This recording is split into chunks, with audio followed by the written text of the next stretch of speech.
எல்லோருக்கும் இனிய தைத்திருநாளாம் பொங்கல் நல்வாழ்த்துக்கள். நம்ம வீட்ல இன்னைக்கு மார்னிங்கே பொங்கல் விட்டாச்சு. சித்தி வீட்டுக்கும் வந்தாச்சு. அப்பாவும் கிராண்ட்மாவும் ஏதோ சின்சியரா பேசிட்டு இருந்தாங்க. ஸோ நான் அவங்க கையில கொஞ்சோண்டு கூன் வச்சு விட்டேன். அப்புறம் பாட்டிக்கும் கொஞ்சோல கையில ஃபில் பண்ணி விட்டேன். அண்ட் அப்படி மாடிக்கு போனோம். கிளைமேட் ரொம்பவே எனக்கு நல்லா சூப்பரா இருந்தது. ஸோ நானும் அம்மாவும் மாடிக்கு போய் கொஞ்சம் என்ஜாய் பண்ணிட்டு இருந்தோம். அப்புறம் லஞ்சையும் சித்தி வீட்லயே முடிச்சாச்சு. ஈவினிங் இன்னைக்கு எங்க அக்காவோட பர்த்டே இருக்கனால நாங்க ஒரு சின்ன சர்ப்ரைஸ் பண்ணலாம்னு முடிவு பண்ணியிருந்தோம். 2 அண்ணாவும் டெக்கரேஷன் பண்ணிட்டு இருந்தாங்க. தென் அவங்க கேக் வாங்க போயிட்டாங்க. கேக் வாங்கிட்டு வந்ததும் அதை பார்த்தோன்னே எங்க பாஃப்குட்டி ரொம்ப டென்ஷன் ஆயிட்டா.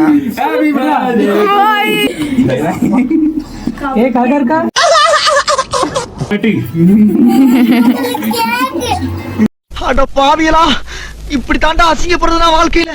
தென் கேக் வந்ததும் கட் பண்ண ஸ்டார்ட் பண்ணியாச்சு. அப்புறம் அப்படியே கேக் சாப்பிட்டுட்டு அப்படியே நிறைய போட்டோ எடுத்துட்டு நாங்களும் வீட்டுக்கு கிளம்பிட்டோம். இந்த மாதிரி வீடியோ பிடிச்சிருந்தா மறக்காம லைக் பண்ணுங்க, ஷேர் பண்ணுங்க, மறக்காம சப்ஸ்கிரைப் பண்ணுங்க. பாய் பாய்.